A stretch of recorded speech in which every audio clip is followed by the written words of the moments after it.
कच्चे तेल में उछाल और रुपए में रिकॉर्ड कमजोरी से बाजार में बिकवाली का प्रेशर। निफ्टी करीबन 250 पॉइंट्स फिसल के 23,400 के आया नीचे। वहीं निफ्टी बैंक भी 850 पॉइंट से ज्यादा नीचे। मिड कैप और स्मॉल कैप में भी आज तेज गिरावट। दूसरी ओर डर का इंडेक्स इंडिया विक्स 5% से ज्यादा चढ़कर पहुंचा 20 के करीब। डॉलर के मुकाबले रुपया नए रिकॉर्ड निचले स्तर पर पहुंचा। $1 का भाव 32 पैसे कमजोर होकर 96 रुपए 29 पैसे तक फिसला। महंगे कच्चे तेल और डॉलर की डिमांड बढ़ने से रुपए पर बढ़ा दबाव।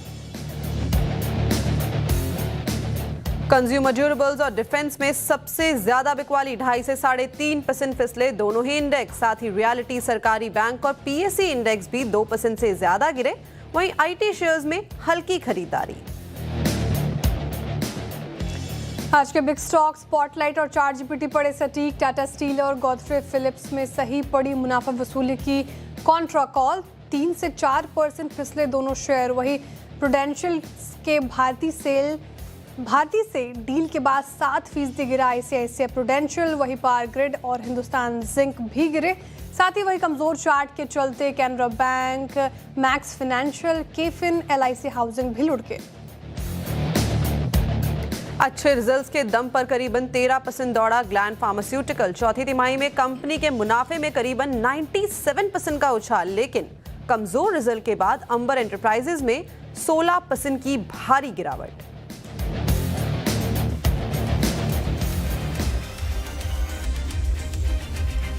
नमस्कार, सीएनबीसी आवाज मोतीलाल ओसवाल स्टूडियोज में आप सभी का स्वागत है। मैं हूं आपके साथ कंचन नौटियाल, मेरे साथ है श्रेया ठाकुर और आज के मार्केट एक्सपर्ट प्रकाश गाबा सर। देखिए, हफ्ते का पहला कारोबारी दिन और बाजार के मूड माहौल की बात करी जाए तो मूड काफी बेकार है। वीकेंड मना के आया लेकिन मूड फिर भी इस बाजार का सुधरता हुआ दिखाई नहीं दिया है। अक्रॉस द बोर्ड अगर हम बात करें तो काफ़ी ज़्यादा जो सेलिंग प्रेशर है वो हमें आता हुआ दिखाई दे रहा है। ब्रेंट क्रूड का भाव 111 के ऊपर जाता हुआ दिखाई दे रहा है, जिसके चलते पूरा का पूरा जो सेंटिमेंट है वो काफ़ी ज़्यादा ख़राब हो गया है। रुपए इस टाइम पे अपने रिकॉर्ड लोअर लेवल पे गोता लगाता हुआ दिखाई दे रहा है। जिस तरीके से प्रेसिडेंट ट्रंप के स्टेटमेंट आ रहे हैं कि ईरान को बोल रहे हैं कि जल्दी से अब जो चीज़ है उसको आप समेटिए, नहीं तो आगे हो सकता है कि भारी रेपरकशंस आपको आने वाले टाइम पे देखने को मिले। तो अक्रॉस द बोर्ड सेलिंग देखने को मिल रही है। रिजल्ट का भी इंपैक्ट हमें सीधा सीधा स्टॉक स्पेसिफिक आता हुआ दिखाई दे रहा है। निफ्टी का रिजल्ट, टाटा स्टील का नंबर आए थे और जो आउटलुक है मैनेजमेंट का वो थोड़ा सा कॉशियस दिखाई दे रहा था। मार्जिन को लेके चिंताएं जो है वो इस टाइम पे मंडरा रही है। वहां पे भी भारी गिरावट देखिए, करीबन यहाँ पे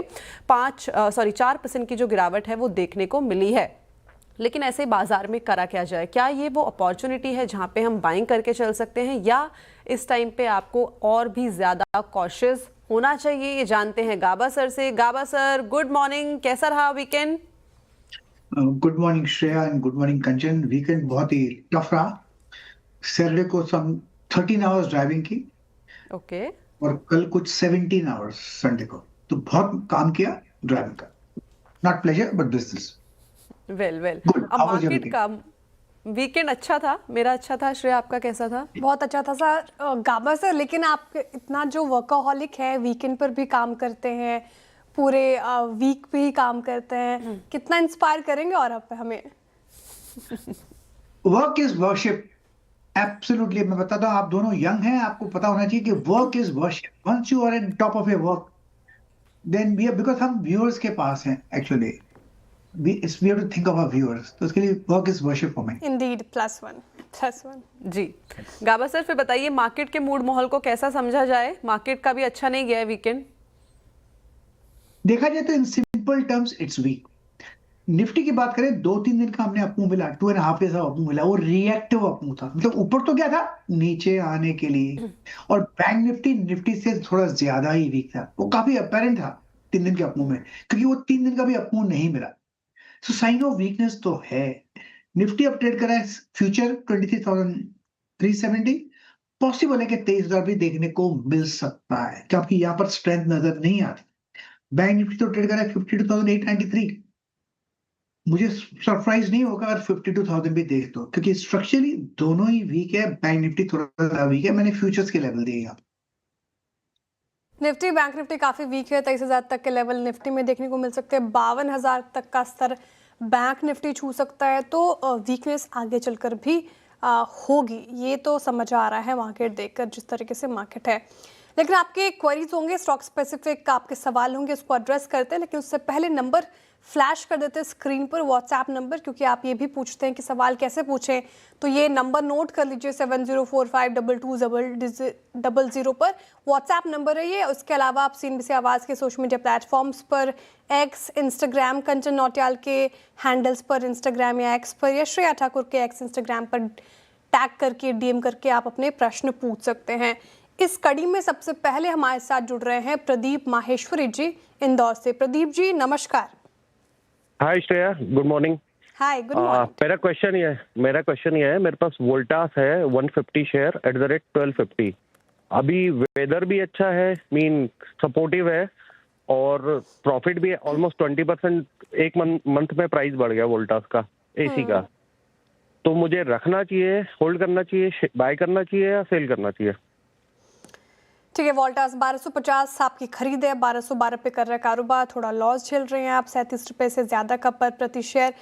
गाबा सर, वोल्टास मॉनसून थोड़ा जल्दी आएगा ऐसा अनुमान है, और मैं देख रही थी चार्ट्स पे थोड़ा कमजोर हो गया वोल्टास। एक महीने में 16% का करीब करीब डेंट पड़ता हुआ नजर आ रहा है। पूरा स्पेस इनफैक्ट थोड़ा वीक है। 1582 तक गया था स्टॉक, वहां से करेक्ट होकर 1213। अब प्रदीप जी को मुनाफा कमा कर देगा वोल्टास की नहीं? ऐसा है कि कॉन्ट्रेरी टू द वेदर चलता है ये वोल्टास। इतनी हीट थी फिर भी वोल्टास नहीं चला, इनफैक्ट इन एंटिसिपेशन चला, हीट बढ़ गई तो सेल ऑफ आ गया। अब भी स्ट्रक्चरली वीक है, कहीं पर स्ट्रेंथ नजर नहीं आती। लेकिन एक बात अच्छी जो नजर आती है मुझे वोल्टास में, वो है जो रिसेंट लो हमने देखा है वोल्टास का, करीब 1185 का, और इतना स्ट्रेच के बाद एक बाउंस मिल सकता है। तो शायद यहाँ पर समझ जाए वोल्टास, क्योंकि साइडवेज जोन करीब 5 क्वार्टर से हम देख रहे हैं। अगर बाउंस मिलेगा तो करीब 1450 1500 भी जा सकता है। उसका एडवांटेज लेकर कॉस्ट के आसपास निकल जाइए, क्योंकि मुझे लगता है ये स्टॉक चला in anticipation of the heat. जब हीट आया तो नहीं चला, प्रॉफिट बुकिंग आई। वेदर ठीक है प्रदीप जी, आप कहाँ रहते हैं? इंदौर में। यहाँ तो बहुत ही ज़्यादा गर्मी है, और गर्मी होने के बावजूद वोल्टास नहीं चला है, तो सेल एंड राइज की स्ट्रैटेजी होगी। इंदौर का वेदर अच्छा होता है क्या कंचन? नहीं, गर्मी है, गर्मी होती है। सेम गर्मी है अभी इस टाइम पे। चाहे आप नॉर्थ या साउथ किसी कहीं भी भी जाएं। बेल्ट में चली जाइए, गर्मी काफ़ी ज़्यादा जो है बढ़ती हुई दिखाई दे रही है। मुंबई में लास्ट 2 साल से मैं हूँ, लेकिन इतनी गर्मी मैंने कभी नहीं देखी जितनी इस बार है, जितनी इस बार है, डेफिनेटली। चलिए आगे बढ़ा जाए। वैसे रिजल्ट्स भी आए थे वोल्टास के, और मुनाफे में काफ़ी भारी गिरावट देखने को मिली थी। इनका सेगमेंट UCB सेगमेंट, वहाँ पे भी एक फ्लैट मूवमेंट था। और जो जियोपॉलिटिकल कॉन्फ्लिक्ट इस टाइम पे चल रहे, रॉ मटेरियल के प्राइजेज, शिपिंग के प्राइजेज हमें तो आसमान छूते हुए दिखाई दे रहे, तो वो कंसर्न्स भी यहाँ पे बने हुए। लेकिन हो सकता है कि आपको आने वाले टाइम पे 1450 से 1500 तक के लेवल देखने को मिले, तो वहाँ पे आप बेच के निकल सकते हैं। चलिए आगे बढ़ा जाए, और अगले दर्शक आगरा से हमारे साथ सपन जी जुड़े हैं। Sapan ji, good morning. Good morning Shreya ji, good morning Baba ji. जी बताइए, क्या सवाल? जी मेरे पास 350 शेयर हैं रिलायंस के 1470 की रेट पे। हाँ जी। और 1-2 साल का नजरिया है। अभी रिसेंटली 1463-65 के आसपास आया भी था, पर फिर वापस हो गया। तो इसमें क्या करना चाहिए? मतलब थोड़ा सा इसको ऐसे काफी टाइम से लिया हुआ है ये शेयर। ओके, रिलायंस इंडस्ट्री पे पूछा। 350 शेयर्स हैं आपके पोर्टफोलियो में, और 1470 की बाइंग है। नो डाउट वहाँ से काफ़ी नीचे आ गया है, लेकिन उससे पहले एक स्टैंडर्ड डिस्क्लेमर, रिलायंस हमारी पेरेंट कंपनी है, तो कोई भी इन्वेस्टमेंट या फिर ट्रेड करना हो तो आप अपने पर्सनल फाइनेंशियल एडवाइजर से सलाह लें, उसके बाद ही कोई ट्रेड या फिर निवेश करें। गाबा सर, रिलायंस इंडस्ट्री जो बाइंग प्राइस है वहाँ से हमें करेक्ट होता हुआ दिखाई दिया है, लेकिन मार्केट दिग्गज आगे की स्ट्रैटेजी कैसे रखें? देखिए, ये रिलायंस है 2021 से आज तक एक साइडवेज जोन पर है। इस साइडवेज जोन में बुलिश बायस है, बेरिश बायस नहीं है। इनका एक है कि नजरिया 3 साल का बहुत ही अच्छा है, वेरी गुड। 3 साल का नजरिया होना भी चाहिए रिलायंस में। हो सकता है नीचे और लेवल देखने को मिल सकता है, लेकिन मुझे लगता है 1150 1200 एक जोन है।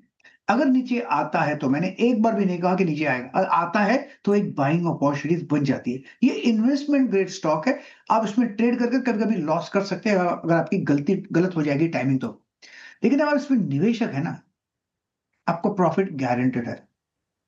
मतलब अपमूव तो मिलना है स्टॉक में, सब इतना ही कह सकता हूं मैं। गारंटी ये वर्ड बोलना जरूरी नहीं था, लेकिन I think it's a good investment grade stock Reliance. Investment perspective से रिलायंस एक अच्छा काउंटर हो सकता है, तो आप इस पे एसआईपी अप्रोच भी अपना सकते हैं। होल्ड करने की राय है। रिलायंस रिजल्ट भी ठीक ठाक था, उसके बाद 1463 तक के हमने रिटर्न लेवल देखे थे। तो रिलायंस अभी फिलहाल आप होल्ड करके रखें और लंबी अवधि की नज़रिए से अच्छा स्टॉक हो सकता है। डिस्क्लेमर प्लेट आपके स्क्रीन पर होगा। रिलायंस हमारी पेरेंट कंपनी है, तो कोई भी खरीद फरोख्त करनी हो तो एक बार अपने पर्सनल फाइनेंशियल एडवाइजर की सलाह भी ले ले। आगे बढ़ते हैं और हमारे साथ जुड़ रहे हैं सचिन वर्मा जी हरियाणा से। Sachin ji good morning. हाँ जी, गुड मॉर्निंग मैम। जी मैम मेरा जो सवाल है वो ओलेक्ट्रा ग्रीन टेक के पे है। 1000 शेयर 1345 के रेट पर लिए हैं। मैम मैं एक चीज़ और पूछना चाहता हूँ कि जैसे खाड़ी के देशों में तनावपूर्ण स्थिति बनी हुई है, क्या ये इलेक्ट्रिक व्हीकल के लिए एक अच्छा समय नहीं है? और मैम मेरा दूसरा जो सवाल है वो प्राज इंडस्ट्रीज पे है। इसकी खरीद भाव बताएंगे प्राज इंडस्ट्रीज के? प्राज इंडस्ट्रीज 382 पे 1000 शेयर है मैम। ठीक है। नहीं, आपने जो सवाल प्रश्न उठाए हैं बहुत ही सही प्रश्न है वो, और ईवी एज ए स्पेस काफ़ी लुक्रेटिव हो चुका है, अट्रैक्टिव हो चुका है। प्रधानमंत्री नरेंद्र मोदी जी भी कह रहे हैं कि ईवी अडॉप्शन भारत में बढ़ेगा, और आग्रह भी किया उन्होंने सभी देशवासियों से कि ईवी अडॉप्ट करें। तो ऐसे में ओलेक्ट्रा ग्रीन टेक और बहुत सारे ईवी स्टॉक्स फोकस में आ जाते हैं। गाबा सर आज तो डेंट है, पूरा मार्केट ही खराब है, तो ये भी टूट गया आज के सत्र में। थोड़ा सा लॉस हो रहा है इनको। 1345 इनकी खरीद है और 1146 पे कर रहा है कारोबार, 86 पे इनफैक्ट। और हालांकि एक महीने में उतना नहीं टूटा ये काउंटर। क्या लगता है आपको चार्ट्स देखकर और जिस तरीके से ईवी अडॉप्शन को लेकर भारतीय सरकार अग्रसर हो रही है, तो ओलेक्ट्रा ग्रीन टेक रहेगा रडार पर? होल्ड करना चाहिए इनको? देखिए ऐसा है कि ओलेक्ट्रा ग्रीन ने बहुत ही बढ़िया अपमूव दिया है from levels of 88 to 2250 multibagger. उसके बाद एक करेक्टिव मोड पे आ रहा है। लेकिन एक बात अच्छी, अपडेट करा है 1185। एक बात अच्छी लगती है ओलेक्ट्रा ग्रीन में, वो करीब 1000 का जोन साइकोलॉजिकल सपोर्ट बन सकता है। जब तक इसके ऊपर है तो एक अपमूव मिल सकता है। इस अपमूव के कैंपेन में अगर अपमूव मिला तो शॉर्ट टर्म में वीकनेस है और लेवल देखेंगे, लेकिन इसमें जब अप ट्रेंड रिज्यूम होगा तो वो 1500 और 1700 की तरफ जा सकता है। वहां पर फ्रेश टुक ले लीजिए, यहाँ पर प्रॉफिट बुक कर सकते हैं वहां पर। तो फिलहाल it's a hold Olectra green. Okay, Olectra green tech hold कीजिए आप सचिन जी। दूसरा सवाल इनका है प्राज इंडस्ट्रीज पर। 382 इन्होंने अपनी खरीद बताई। गाबा 362 पर कर रहा है कारोबार। थोड़ा लॉस यहाँ पर भी हो गया है। एक वीक में काउंटर तो करेक्ट हुआ है 9%, लेकिन इस साल अब तक अगर मैं देख पा रही हूँ चार्ट्स पे तो 13.5% के रिटर्न्स मिलते हैं प्राज इंडस्ट्रीज में। अब यहाँ पर क्या स्ट्रैटेजी अपनाएं? ये होल्ड करें या फिर एग्जिट करें? मेरे ख्याल से यहाँ पर होल्ड करना चाहिए। 800 का हमने जोन देखा, अराउंड 850 का, फिर 300 के आसपास भी देखा। जब जो गिरावट आई है, इस गिरावट में वीकनेस है, मतलब इसमें ज्यादा गिरावट बाकी नहीं लगती मुझे। ये जगह अच्छी है बाउंस करने की, और रिसेंटली हमने एक बाउंस भी देखा था प्राज इंडस्ट्रीज में। अब लो लेवल से 280 से बाउंस करके 400 चला गया, फिर एक वीकनेस में, लेकिन सपोर्ट है प्राइस इंडस्ट्री में करीब 340 के आसपास। मुझे लगता है ये जोन है सपोर्ट। यहाँ से फिर एक बाउंस मिलने की उम्मीद है। अपमूव मिल सकता है, 450 भी जा सकता है, तो वहां पर फ्रेश टूट लीजिएगा Praj industries. I think ethanol पे शायद ये काम हो सकता है। ओके, अगर अपमूव मिलता है 450 तक ही जाता है तो वहाँ पे आप एक फ्रेश मूव जो है वो लेके चल सकते हैं। ये थी राय प्राज इंडस्ट्रीज के ऊपर। चलिए आगे बढ़ा जाए। दिल्ली से यशपाल जी जुड़े हैं। Yashpal ji good morning. Good morning madam, good morning जी बताइए क्या सवाल? राहुल गांधी को गुड मॉर्निंग। और मैडम सीएनबीसी आवाज के लिए कुछ कहना चाहता हूँ। जी बोलिए। एक पुराना गाना है शमशाद बेगम का, आवाज दे, सीएनबीसी आवाज दे कहाँ है, पोर्टफोलियो मेरा वीरा है। पूरी मैंने लिखा हुआ है। हाँ जी जी बहुत बढ़िया। पूरा लिखा, मैंने भेजा भी था, मैंने हेल्पलाइन में किसी ने नोटिस नहीं किया। कोई बात नहीं, आप हमारी जो पर्सनल हैंडल है श्रेया ठाकुर कंचन नौटियाल, वहाँ पे हमें टैग करके आप भेज सकते हैं। ठीक है, बहुत ही उम्दा लिखा है। 2 लाइन मैंने सुनी प्रमोद जी की, उसी से समझ आ रहा है कि उम्दा लिखा है प्रमोद जी। और भेजे बिल्कुल सोशल मीडिया प्लेटफॉर्म्स पर, आप इसे अपलोड करके टैग भी कीजिए हमें, तो बहुत खुशी होगी। जी बताइए क्या सवाल है आपका? मैं जूनिपर होटल लिए थे, 6 से ऊपर हो गया। ओके, काफी हाई पे ले लिया लगता है, और अब तो कुछ चल ही नहीं रहा। काफी हाई पे ले लिया, और बाइंग जो है आपकी 385 की है और 25 शेयर्स है आपके पोर्टफोलियो में, और पैसा आधा से ज़्यादा यहाँ पे होता 50% हो हुआ, गया। यस आधे से ज़्यादा गिरावट यहाँ पे देखने को मिली है। गाबा सर, क्या करा जाए? जुनिपर होटल लगातार यहाँ पे गिरावट का सिलसिला जो है वो बनता हुआ दिखाई दिया है। 2024 रीसेंट लिस्टिंग है ये, और वहाँ पे 470 तक के स्तर देखने को मिले थे, लेकिन वहाँ से लगातार गिरावट का ट्रेंड जो है वो बनता हुआ दिखाई दिया है। आगे की स्ट्रैटेजी? लिस्टिंग थोड़ी हैवी लेवल्स पे हुई थी, करीब 350-400 के आसपास। उसके बाद जो जिसने भी खरीदा वो बेचारे दुखी हैं आज। स्ट्रक्चरली टेक्निकली अब भी वीक लगता है जुनिपर होटल्स, तो आई थिंक इसमें एक एग्जिट की सलाह है। 1 नंबर 2, अगर आपको इसी क्षेत्र में रहना है तो एक शैले होटल अच्छा बन जाता है, या इंडियन होटल भी अच्छा बन जाता है। तो दोनों में आधे आधे पैसे लगा सकते हैं, एंड दोनों में सेफ्टी मार्जिन थोड़ी हाई है, क्योंकि जुनिपर होटल में वीकनेस है, और वो दोनों ही स्टॉक मुझे ठीक ही नजर आते हैं, Indian hotels and Chalet hotels long Indian term. Hotels और शैले होटल्स लॉन्ग टर्म के नज़रिए से अच्छा लग रहा है, तो यशपाल जी आप इसे देख सकते हैं। अब अगले कॉलर की तरफ चलते हैं। अब प्रमोद गोयल जी हमारे साथ जुड़ रहे हैं। प्रमोद जी नमस्कार।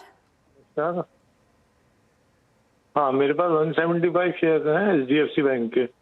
उसका 6 मंथ का व्यू क्या है? 750 रुपये प्लीज है।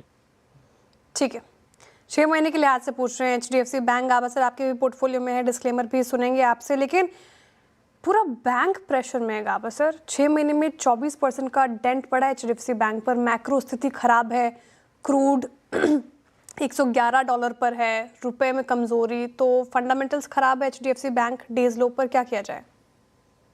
अब मुझे बहुत लगता है कि you're nudging it to me। HDFC bank मेरे पोर्टफोलियो में, सबसे पहले डिस्क्लेमर, मेरे long position right from inception structurally weak है। लेकिन HDFC बैंक का जब मैं देखता हूँ चार्ट, तो लगता है जैसे गिरावट हुई है फ्रॉम 820 टू 740। इस गिरावट में लगता है कुछ खास गिरावट, वीकनेस नहीं है। इसमें एक ही बात ध्यान देना चाहिए आपको, 820 जोन्स का। जब ये 820 जोन के ऊपर ट्रेड करेगा तो एक अच्छा आपको मिल सकता है, कहीं 900 की तरफ जा सकता है। लेकिन मेरे हिसाब से ये स्टॉक लॉन्ग टर्म के लिए मैं होल्ड करूंगा। लेकिन शॉर्ट टर्म में थोड़ी वीकनेस नजर आती है HDFC बैंक में।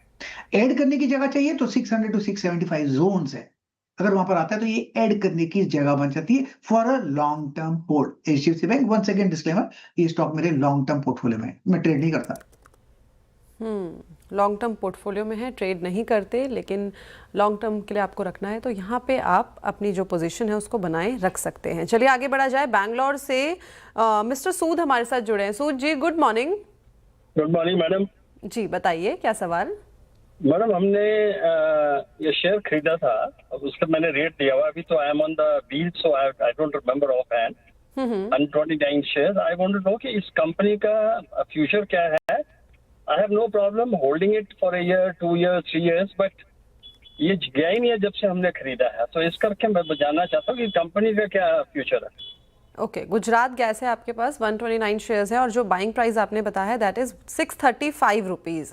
काफ़ी लॉस यहाँ पे आपने झेल लिया है। 2024 में हमने देखा था इसके 667 तक के जो लेवल हैं वो आते हुए दिखाई देते, लेकिन वहाँ से जो इसने गिरावट का सिलसिला चालू किया है गाबा सर, रुकने का या नाम नहीं ले रहा। कभी कभार ये होता है कि 370 के आसपास एक बेस बनाता है, फिर वापस से वहीं गया, लेकिन अब तो उसने वो वाला बेस भी तोड़ के 308 तक ये पहुंचता हुआ दिखाई दिया है अप्रैल के महीने में। अब क्या करा जाए? बहुत लॉस हो गया। इनका स्टेटमेंट है कि जब से मैंने लिया उसके बाद गिरावट हो रही है। इनसे उनको, आप गुजरात गैस को आपसे दुश्मनी है ही नहीं, आपकी टाइमिंग गलत हो गई और कुछ नहीं, डोंट वरी अबाउट इट। लेकिन जो गिरावट हुई है इससे ABC करेक्शन और हायर टाइम फ्रेम पे अराउंड 300 के आसपास, तो मुझे लगता है ये होल्ड कर सकता है। इतना ध्यान दीजिएगा कि 300 ना तोड़े। अगर 300 होल्ड करता है तो इसमें एक अपमूव मिल सकता है, वो ले जा सकता है लॉन्ग टर्म में 500-600 की तरफ। लेकिन वो लॉन्ग टर्म की बात की मैंने, शॉर्ट टर्म में वीकनेस है गुजरात गैस। तो अगर आपका नजरिया लॉन्ग टर्म का है तो कंटिन्यू होल्डिंग है, और आपने कहा भी शायद आपको होल्ड कर सकते हैं लॉन्ग टर्म के लिए। ओके, लॉन्ग टर्म के लिए आप इसे होल्ड कर सकते हैं गुजरात गैस पर। ये व्यू हो गया। दिनेश जी जुड़ रहे हैं हमारे साथ नागपुर से। Dinesh ji good morning. हाँ नमस्कार जी। जी मेरा नमस्कार। प्रश्न जी प्रश्न पूछे दिनेश जी। मेरे पास में बिरला 1050 शेयर हैं और वो एवरेज 500 रुपीज में परचेज है। अभी मैं उसमें बने रहूं कि और कुछ खरीद के कवर करूं या बेच दूं? बिरला सॉफ्ट में लॉस हो रहा है आपको बहुत ज़्यादा, 191 रुपये प्रति शेयर से ज़्यादा का लॉस झेल रहे हैं। पूरा आईटी पैक प्रेशर में है। आज हालांकि कुछ चुनिंदा स्टॉक्स में हमने सेलेक्टिव स्टॉक्स में देखा जहां पे बढ़त देखने को मिल रही है, लेकिन बिरला सॉफ्ट उसमें अगर आप देखें तो आज भी गिरावट देखने को मिल रही है 2% की करीब। गाबा सर, आईटी की स्थिति किसी से छिपी नहीं है। बिरला सॉफ्ट में इनको लॉस हो रहा है। अब ये लॉस बुक करें, निकले यहाँ से, बेटर काउंटर में शिफ्ट करें जहाँ पर इनका जो ये लॉस है ये प्रॉफिट में तब्दील हो, या फिर कर सकते हैं होल्ड? देखिए, बिरला सॉफ्ट बेसिकली आईटी क्षेत्र पूरा वीक है। बिरला सॉफ्ट इन पर्टिकुलर वो भी वीक है। मुझे अब तक इसमें कहीं पर स्ट्रेंथ नजर नहीं आती। अब ट्रेड कर रहा है बिरला सॉफ्ट 309, इससे भी लो लेवल देखने को मिल सकता है। एक रूल होना चाहिए, अगर आपके लॉस में है तो you should be exiting. Stay in stronger stocks, stay in stronger stocks, that's all. ये स्टॉक वीक है, आपको शिफ्ट करना चाहिए। इसमें आपका दाम कम होगा तो इसमें नुकसान होता रहेगा और बढ़ता रहेगा। तो stay in stronger stocks, very important. ये एक फिलॉसफी अगर चला सकें तो मेरे ख्याल से आपके लिए वो बेहतर रहेगा। Stay stronger stocks and come out of weak stocks. तो बिरला सॉफ्ट में से सेल एंड राइज की स्ट्रैटेजी फिर गाबा सर एग्जिट कर लें लेवल्स पर? मैं होता तो कर लेता, मैं सोचता भी नहीं, आई वुडंट हेजिटेट। ठीक है, एग्जिट करना है बिरला सॉफ्ट से। और सीएनबीसी आवाज़ पर लगातार बात हुई है कि आईटी एज ए स्पेस काफ़ी वीक है, अवॉइड करें। अगर आपको आईटी में रहना भी है तो बहुत ही सेलेक्टिव काउंटर जहां पे नतीजे अच्छे थे, जैसे कि कोफोर्ज और रैकल फाइनेंशियल, ऐसे स्टॉक्स में आप मौके तलाश सकते हैं। फिलहाल बिरला सॉफ्ट से निकलने की राय। रुक रहे एक छोटे से ब्रेक के लिए, लेकिन ब्रेक के उस पार आपके सवालों को रहेगा इंतजार। चल लौटते हैं। तो चलिए एक बार फिर से स्वागत है आप सभी का ट्रेडर्स हॉटलाइन पे। काफ़ी सारे सवाल हमारे सोशल मीडिया प्लेटफॉर्म पे भी आ गए हैं। सिद्धार्थ का एक सवाल आया है, गाबा सर इनके पास ना आरईसी है और 591 की बाइंग है। ये बोल रहे हैं कि इस टाइम पे क्या करना चाहिए, एवरेज सेल या फिर होल्ड, और इनका जो पर्सपेक्टिव है वो मीडियम टू लॉन्ग टर्म का है। एवरेज तो नहीं करना चाहिए, सिंपल। आरईसी स्ट्रक्चरली वीक है। रिसेंट जो हमने देखा है आरईसी का वो है करीब 300 के आसपास। वो भी ब्रीच हो सकता है, वो ब्रीच होगा तो और लोअर लेवल देखने, इसलिए एवरेज नहीं करना चाहिए। एवरेज कब करना चाहिए? जब आप राइट हो, ना कि आप रॉन्ग हो। रिवर्स एवरेजिंग नहीं चलता। रिवर्स एवरेजिंग तब चलता है जब उसमें स्ट्रेंथ नजर आती है। फिलहाल तो नजर आती है वीकनेस, तो एवरेज तो 100% नहीं करना चाहिए। क्या आपको स्टे रहना है इस पर? रिस्क आपने लिया है तो रह सकते हैं, लेकिन जो रिसेंट लो हमने देखा है 300 के आसपास का, जब तक वो होल्ड करता है मेरे ख्याल से इट्स वीक स्टॉक। इसमें कहीं पर भी मुझे स्ट्रेंथ नजर नहीं आती आरईसी में। स्ट्रेंथ नजर नहीं आ रही आरईसी पे, तो वीक स्टॉक है, निकलने की राय है। फिलहाल ये बात हो गई आरईसी की। अच्छा, दूसरा जो प्रश्न है सोशल मीडिया प्लेटफॉर्म पर वो है रोहित द्विवेदी जी का। ये कह, गुड मॉर्निंग रोहित।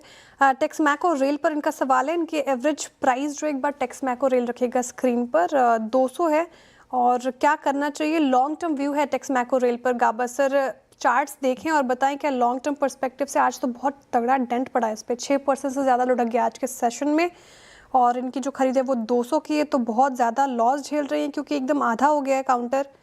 क्या क्या जैसे लॉन्ग टर्म व्यू क्या होगा इस पर? देखिए, टेक्समैको रेल में अप मूव मिला था फ्रॉम 20 जोन्स टू 300 मल्टी पे अगर 30 टाइम्स। उसके बाद जो देखा है हमने सेल ऑफ देखा।